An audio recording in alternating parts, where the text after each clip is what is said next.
सनातन धर्म की सब संतन हरिभक्तन की समस्त मात्र शक्ति की श्री व्यास देव जी महाराज की श्री सुखदेव जी महाराज की श्रीमद्भागवत महापुराण की श्री पिंडोरी धाम की श्री आदि गुरु भगवान जी महाराज की बोले सतगुरु श्री नारायण दास जी महाराज की बोले परम सिद्धेश्वर बाबा महेशदास जी महाराज की जय जय श्री राधे श्याम जय राधे श्याम जय श्री राधे संसार सागर नाथ पुत्र पुत्र गृह गुलाता गोप्तारों में युवा में प्रपन्न प्रवन्यो यो अहम मम अस्ति यद किंचिद लोके प्रतत्र च तत् सर्वं भक्तवचनेषु समर्पितम् बोले श्री वृंदावन बिहारी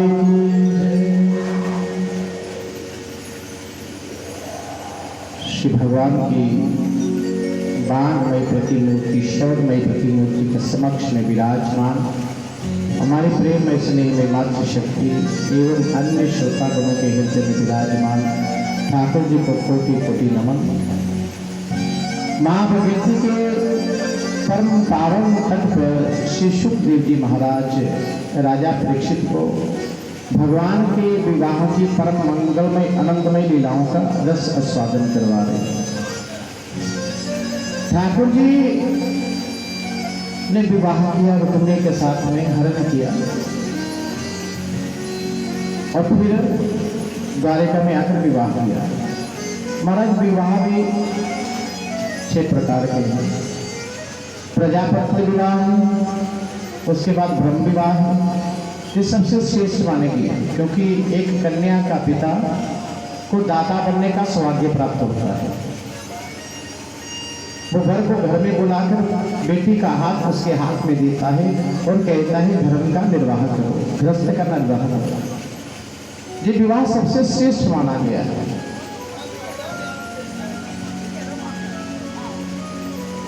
दूसरा है गंधर्व विवाह, लड़के लड़की ने पसंद किया और जाकर कोर्ट में मैरिज कर दिया। ये मध्यम श्रेणी का विवाह। सबसे उत्तम विवाह क्या है? जो कन्या अपने पिता को दाता बनने का सौभाग्य प्रदान करती है। माता पिता बेटी को पालते हैं, पोसते हैं, बड़ा करते हैं, अच्छी शिक्षा देते हैं, तो बेटी हमारे बच्चों का भी कहीं ना कहीं ये संस्कार होना चाहिए, ये धर्म, ये कर्म होना चाहिए क्या कि वो जहाँ भी शादी करे अपने माता पिता से बिना पूछे शादी ना करे। माता पिता, क्योंकि बच्चे की भलाई हर माता पिता चाहता है मेरे बच्चे सुखी रहें। कोई माता पिता अपने बच्चों के विरुद्ध नहीं जाता था। हर माता पिता की ये इच्छा होती है कि मेरे बच्चे सुखपूर्वक जीवन व्यतीत करें। हमने जो कष्ट सहे वो हमारे बच्चों को ना सहन करने पड़े,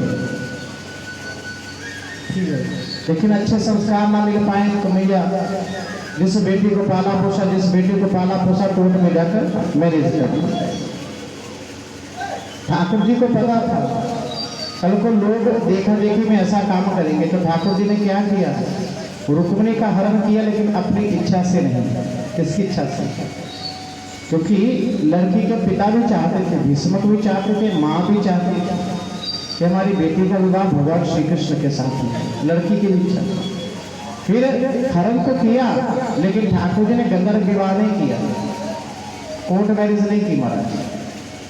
उन्होंने द्वारिका में आए, रुक्मिणी के माता पिता को बुलाया और फिर वहाँ लगन मंडप में बेटी के द्वारा फेरे हुए। अच्छा, विवाह किसे कहते हैं? कि नाच लिया, टप लिया, डीजे थे, ये विवाह है? या खा पी लिया, ये विवाह है? सोचने की बात है। विवाह कहते किसे है? कहते हैं विवाह जो एक पंडित वेद मंत्रों के द्वारा अग्नि को प्रकट करके उसके द्वारा जो फेरे करवाए जाते हैं, 7 वचन में जो बंधा जाता है, वो विवाह है। आज विवाह का नक्शा ही बदल गया है। 6 महीने लगाते हैं विवाह की तैयारी में। 6 महीने शॉपिंग में लगाएंगे, कपड़ा एकत्रित करेंगे, बैंड बाजों को बुलाएंगे, पैलेस करेंगे, इत्यादि करेंगे। और जब विवाह करने का समय आया तो पंडित जी ने क्या है, सुपारी कहते ले वो तो भूल लीजिए। जो महत्वपूर्ण सामग्री थी वो भूल गए आप।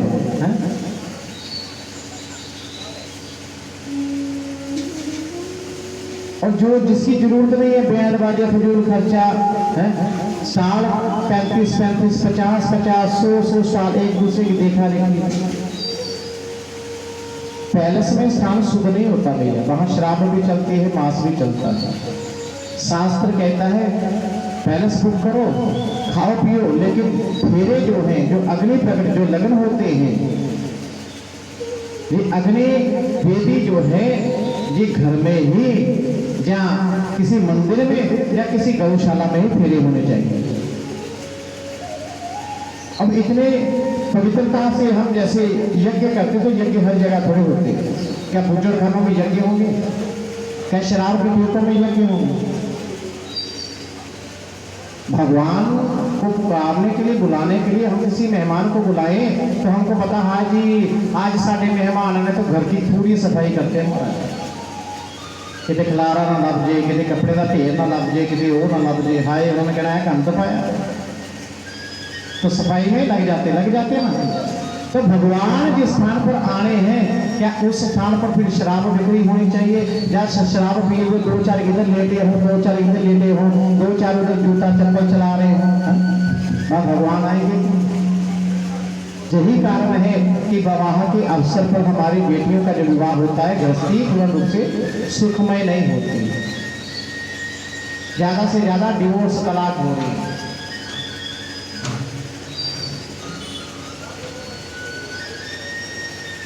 इसलिए विवाह तो वही है। अच्छा, एक बात बड़ी विचित्र है, क्या हमको विवाह का निमंत्रण दिया जाता है ना, विवाह का दिया जाता है, लेकिन जब विवाह का समय आता है हमारा, तब एक भी आदमी दिखाई नहीं देता, एक भी रिश्तेदार दिखाई नहीं देता। इन्विटेशन दिया हमको विवाह का, हम चले गए और विवाह बरात पहुंची कि नहीं पहुंची, बस खाने पीने में लग गए, देश साल चेक करने कौन सा साल लगा है, खाओ पियो। और जब बरात आती है तो आधे गायब, और जब फेरे का समय आता है तो वो आधे बजे तो वो भी गायब। एक जगह विवाह पर गया तो सभी चले गए, कुछ कुर्सियों में बैठे हुए थे। मैंने कहा भैया बारात आगे सारे चले गए, आप क्यों बैठे हो? कहता महाराज हम चले गए तो जो टेंट उन्होंने इकट्ठे करेगा।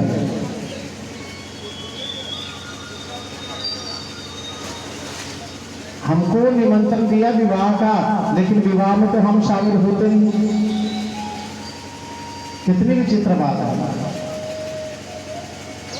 क्या ये कमियां नहीं है हमारे में? ठाकुर जी को देखो कितनी चिंता है। अच्छा एक बात और है, हमारी माताएं विवाह में 6-6 महीने लगाती है। अच्छा तैयार होने में 4-4 घंटे लगाएंगी। ब्यूटी पार्लर में कहीं जाएगी 4-4 घंटे लगाएंगी महाराज। ड्रेस खरीदने में समय लगाएंगी, खाने पीने में समय लगाएंगी। और जब पंडित जी बैठ गए और विवाह कराने लगे थे, आगे मैया कहते हैं पंडित जी मंत्र न करो, सिद्धि करो। पंडित जी ऊपर कहते फिटे में स्वाहा ओम स्वाहा हो गया, जाओ जाओ। सारे इतने दिनों से हम तैयारियां कर रहे हैं, तैयार होने में इतना समय लगा दिया, बैंड बाजों में इतना समय लगा दिया, डीजे पर नाचते नाचते इतना समय लगा दिया, खाने पीने में इतना समय लगा दिया, लेकिन जब विवाह की बारी है तो पंडित जी मंत्र न करो, सिद्धि करो।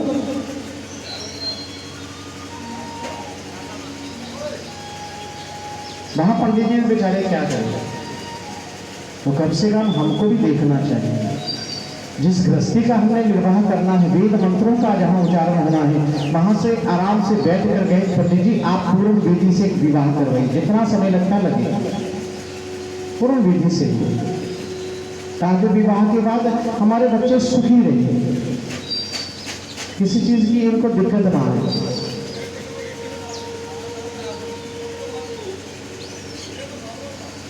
तीसरा विवाह है असुर विवाह, जिसमें एक कन्या का पिता धन लेकर लड़के को बेच देता है, वर को बेच देता है। ये क्या है? असुर विवाह। और आज देखा जाए कि असुर विवाह का भी बड़ा प्रचलन। क्यों? क्योंकि समय आया क्या महाराज जी साड़ी कुड़ी ना लाख रुपया कमाती है, लड़का देखो इनकी हो जा चाहिए, कम से कम 1.5 लाख पैकेज से होना चाहिए। 1.5 लाख रुपया साड़ी कुड़ी कमाती है तो 1.5 लाख लड़का कमाना चाहिए। तो हम पैसा देकर विवाह करते। किसी ने ये नहीं पूछा, आज तक किसी ने ये नहीं पूछा कि लड़का चंगा मंदिर जाता, ਉਹਦੇ घर से पूजा करते हैं, मंदिर जाते हैं, किसी ने नहीं आज तक पूछा। बस कोठी बढ़िया, शराब पीता नहीं, कोई गल नहीं। आज सारी दुनिया शराब पीती, कोई गल। तनख्वाह 1.5 लाख रुपया है, कभी कभी जुआ भी खेलता, कोई गल नहीं, सारी दुनिया खेलती। हमको तो पैसा देखना है। ये पैसा साथ नहीं जाएगा। अच्छा पैसे से बड़ा इंसान भी आनंद प्राप्त नहीं कर सकता, सुख प्राप्त नहीं कर सकता। क्यों? उसके पास तो खाना खाने का समय नहीं है। तो जीवन में सुख का अनुभव वही इंसान कर सकता है जो भगवान की शरण में ले बैठा है। इसलिए बेटी का विवाह करने लगो तो देखो कि लड़का वैष्णव है, कुछ खाता पीता तो नहीं है, अच्छा मंदिर जाता है, भगवान की पूजा आराधना करता है। अगर पूजना आराधना करता है तो बड़ी से बड़ी मुसीबत भी अगर गृहस्थी में आएगी तो वो भजन वो पूजन ही उसको उस विपत्ति से बचाएगा।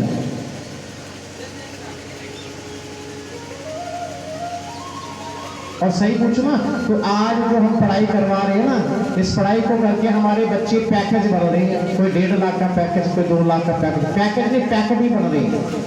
क्योंकि इनको मंदिर का इनको नहीं पता, राम का इनको नहीं पता, कृष्ण का इनको नहीं पता। इनको इतना पता है कि मेरा जो पड़ोसी है वो 40,000 या 1 लाख कमाता तो मैंने 2 लाख कमाना है। पैकेट बनते जा रहे हैं, पैकेट। चौथा विवाह है राक्षस विवाह, किसी लड़की को बलपूर्वक उठा के ले जाना और उसके साथ विवाह करना। फिर पिशाच विवाह। तो सबसे श्रेष्ठ विवाह ब्रह्म विवाह। ठाकुर जी ने विवाह किया और विवाह के बाद आज रुक्मिणी से कहें रुक्मिणी हम गृहस्थी में प्रवेश करने लगे हैं, तो चलो गुरु के द्वार पर चलते हैं। कहाँ चलते हैं? गुरु के द्वार पर। और हम कहाँ जाते हैं? विवाह हुई और माता पिता ने टिकटें करवा दी, कहा हनीमून गोवा जा पुत, हनीमून क्यों माँ गोवा चले जाओ, जा मेरा पुत कनेडा हुआ, जा मेरा पुत न्यूजीलैंड हुआ। अच्छा, फिर वो नहीं बहू जिसको अभी कपड़े पहनने की जांच भी नहीं, उसने गोवा में जाकर ऐसी ऐसी लड़कियों को देखा, नज़ारे देखे कि शॉर्ट कपड़े पहने हुए, हमारा आधे कपड़े। उसने भी कहा अपने पति से मैं भी जीन्स पहनूंगी। उसने कहा ठीक है ले देता हूँ जीन्स लेके दे दी। ऐसी जीन्स पहनी। अब 3 महीने के बाद वो बहू घर में आई, महीने के बाद घर आई। अब सास कहती महाराज चंगा ब्याह करवाया तो साढ़े विच रलदी नहीं। सास कहती हो तो साढ़े विच रलदी। अबे रलने दिया कहाँ सास ने? सास ने तो पहले गोवा की टिकट करवा दी, जा बेटा घूमा। अब बाहर का इतना नज़ारा उसने देख लिया, अब घर में रहे कैसे?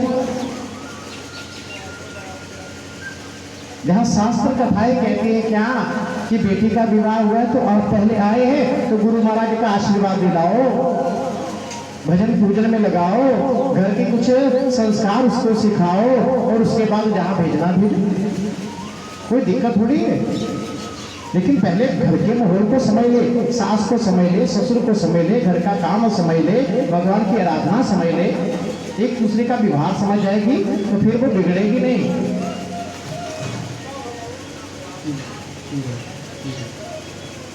लेकिन कहीं कहीं ना सास को भी बड़ी होता है क्या, विवाह तो कर देती हैं लेकिन वहां चलता हाय अन्य मुश्किल ना कार बनाया, एक एक पैसा जोड़िया है तो कोई कहे ना भी हूँ चाबी नूह के हाथ दे दे, कहती हाँ हूँ चाबी नूह के हाथ दे दे, कितना सियाना बनया करता। एक एक पसीने पसीने बाद बूंद नाल मैं इस घर को बनाया तो चाबियां हाथ च फड़ातियां तो ये ना हो कि मैनू घरों कढ़ दें। अब कहते हैं डर तो उसी को होता है ना जिसका दिल बेईमान हो, जिसने स्वयं पहले बुरा कर्म किया हो उसी को डर रहता है। जिसने पहले सास को निकाला उसको डर रहता है कि मुझे ना निकाल दो।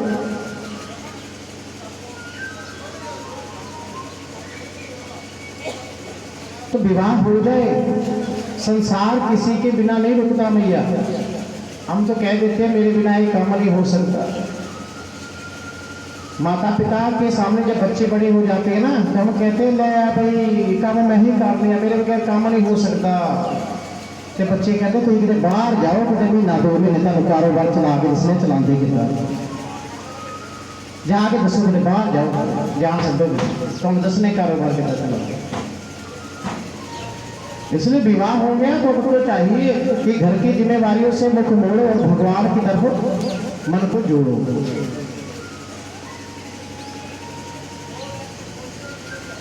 भगवान की पूजा आराधना गुरुदेव के यहाँ आशीर्वाद लेने के लिए भेजो। लेकिन हम उल्टा ही देखो देखी में संसार बिगड़ रहा है और कुछ नहीं हो रहा है। तो जहाँ भगवान श्री कृष्ण रुक्मिणी को लेकर गुरु जी के जहाँ गए हैं, क्योंकि भगवान श्री कृष्ण के गुरु जो हैं वो है दुर्वासा जी। ठाकुर जी चाहते हैं कि जिस प्रकार मुझ पर गुरु का रंग चढ़ा है, क्योंकि गुरु का रंग चढ़ेगा तो भगवान का रंग चढ़ेगा। अब जिस प्रकार मुझ पर रंग चढ़ा है उसी प्रकार इन पे भी रंग चढ़ जाए, रुक्मिणी पर भी, तो हमारा जीवन सफल हो जाएगा, सुखमय हो जाएगा, आनंदमय हो जाएगा।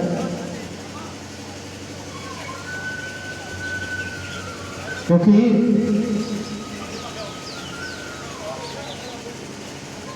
गुरु बिन भवनिधि तरे ना कोई, जो विरंची शंकर समभि। चाहे भगवान शंकर ही क्यों ना हो महाराज, गुरु के बिना भवनिधि से कोई कर नहीं सकता। और भगवान के चरणों में प्रेम कब होगा, जब गुरु से हमको अतिशय प्रेम होगा, उनके चरणों में अतिशय प्रेम होगा। इसलिए किसी ने को बताया क्या लिखने वाले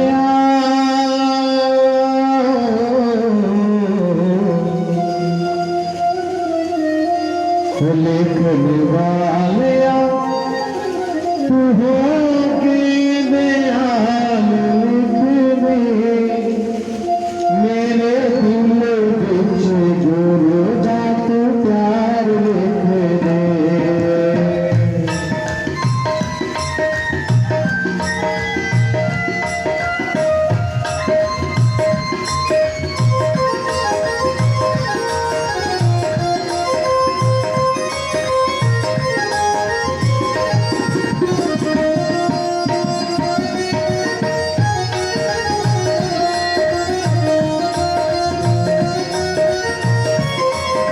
लिखने वालिया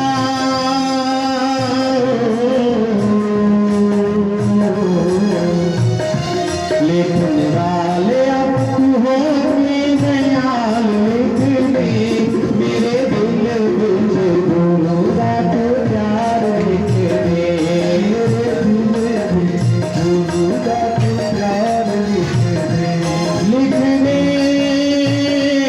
लिख दे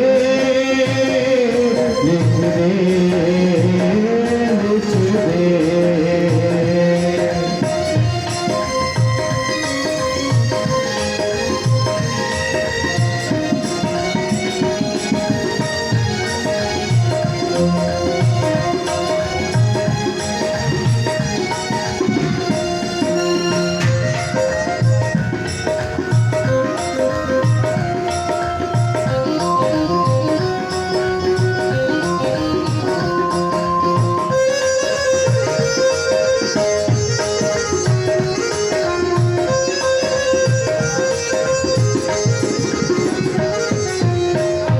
श्री राधे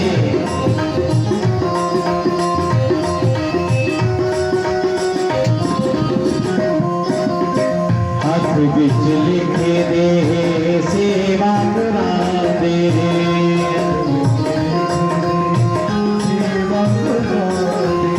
सेवा गुणा दे प्यारे सेवा संसार दे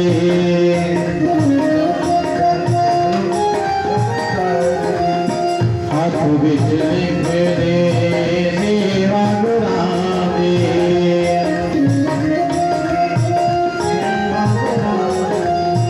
सेवा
ठाकुर जी द्वारिकाधीश रुक्मिणी को साथ में लेकर दुर्वासा जी के आश्रम पर गए और जाकर गुरुजी से प्रार्थना की, गुरुजी आप हमारे घर पर चलकर हमारी कुटिया को पावन कीजिए, हमें भोजन करने का सौभाग्य जो है वो प्रदान कीजिए, अतिथि। गुरुजी ने कहा ठीक है भैया हम चलेंगे, लेकिन कृष्ण हमको लेकर कहाँ से जाओगे, कोई सवारी लेकर आए, वहाँ रथ लेकर आए। अरे भैया रथ पर नहीं जा सकते, क्यों, रथ तो घोड़े से चलता है, घोड़े के 4 पाँव हैं और हमारे जो गुरु हैं भगवान शंकर हैं और शंकर जी का वाहन नंदी है और नंदी के भी 4 पाँव हैं, इसलिए हम गुरु की बराबरी नहीं कर सकते। तो जहाँ दुर्वासा जी ने ठाकुर जी की परीक्षा दी है, कहीं कहीं कथा में बताया गया कि दुर्वासा जी ने ठाकुर जी के महल में गए तो उन्होंने कहा बड़ी भूख लगी है, क्या खाओगे, उन्होंने कहा खीर खाएंगे। रुक्मिणी से कहा खीर बनाओ, खीर बना ली महाराज, बढ़िया स्वादिष्ट गिरी बादाम डालकर किशमिश डालकर एकदम बढ़िया, और खाने लगे तो खाते गए और फिर जो जूठी बची थी उससे कहा कृष्ण ऐसा करो क्या, ये खीर को अपने शरीर पर पोंछ लो, मल लो। रुक्मिणी करे राम राम राम, है? जूठा किसी को दिया नहीं जाता और हमारे द्वारिकाधीश तो भगवान है और इस शांत को जरा भी तमीज नहीं, अपना जूठा दे रहा है, क्योंकि लीला थी ना, ठाकुर जी ने उस खीर से स्नान कर लिया महाराज, लेकिन अपने पाँव पर नहीं लगाया। क्यों? क्योंकि गुरु के द्वारा अब जो मिला है वो प्रसाद है, प्रसाद को पृथ्वी पर ना गिरे तो बढ़िया। अब मेरी माताएं चरनामत लेती है तो शिव महापुराण कहती है कि चरनामत का जितनी बूंद पृथ्वी पर पड़ती है उतने नरक भोगने पड़ते हैं। और चरनामत लेने का भी हमको पता नहीं, चरनामत लिया जैसे मुंह लगाया और फिर वही थूक मांगे पर। शास्त्र कहता है इस चरनामत को लेना है, लेकिन हाथ की मुद्रा जाकर ज्ञान मुद्रा होनी चाहिए या गौमुख मुद्रा, गौ कर्ण के समान जो मुद्रा होती है उस गौ कर्ण के समान हथेली के बीच में लेना होता है। हमारे कहते हैं कि सुबह इंसान को उठने से पहले दोनों हाथों को जरूर देखना चाहिए, शिव महापुराण कहते हैं, क्योंकि जो उठकर अपने हाथों में सब तीर्थों का दर्शन कर लेता है उसका कभी भी दुर्भाग्य नहीं बनता, सदा सौभाग्य ही बनता। खोटी से खोटी किस्मत वाला इंसान भी सुधर जाएगा, किस्मत बदल जाएगी उसकी। अब आप कहोगे ऐसे कैसे, तो नवग्रह हमारे हाथों में है, उसके अलावा ये जो लकीरें हैं सब नदियों का आवाहन इसी में है और सब तीर्थ इसी में है। जब हम देवताओं को जल देते हैं तो आगे से जल दिया जाता है, सूर्य को देवताओं को जल आगे से दिया जाता है, ये है देव तीर्थ। जब हम ऋषियों को जल देते हैं तो दोनों हाथों के बीच में से जल दिया जाता है ऋषियों के लिए, इस प्रकार जहाँ है ऋषि तीर्थ। जब पितरों के लिए तर्पण करते हैं तो तर्जनी और अंगुष्ठ के बीच में से वो पिंडदान, तर्पण इत्यादि किया जाता है, जहाँ है पितृतीर्थ। और जो बीच में है जहाँ से हम चरणामृत रखते हैं वो है वैष्णव तीर्थ, और जहाँ से चरणामृत पिया जाता है वो है ब्रह्म तीर्थ। चरणामृत को जब लिया जाता है तो इस चरणामृत से ऐसे लेकर थोड़ा सा मुख में ऊपर करके लिया जाता है, जब गिरे भी तो कपड़ों के ऊपर गिरेगी, और हाथ भी आपका जूठा नहीं होगा, और ना ही वो जूठन आपके मांग पर लगे। और प्रसाद को जब भी लिया जाता है दोनों हाथों से लिया जाता है।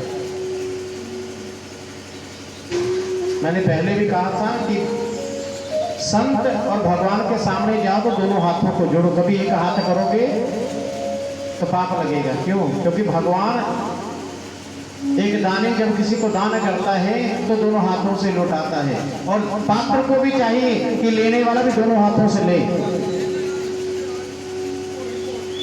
पात्र को बड़ा किया वो, ये पात्र इतना छोटा कर दिया कि जहां संत महात्मा मुट्ठी भर के डालते थे, अब देखा कि मुट्ठी से गिर जाएगा, क्योंकि हाथ ही एक करती है भैया। बच्चे भी हाथ एक ही करते हैं, और एक हाथ में कितने दाने आएंगे, फिर वो मिश्री के 4 दाने डालता लोग, हो गया था।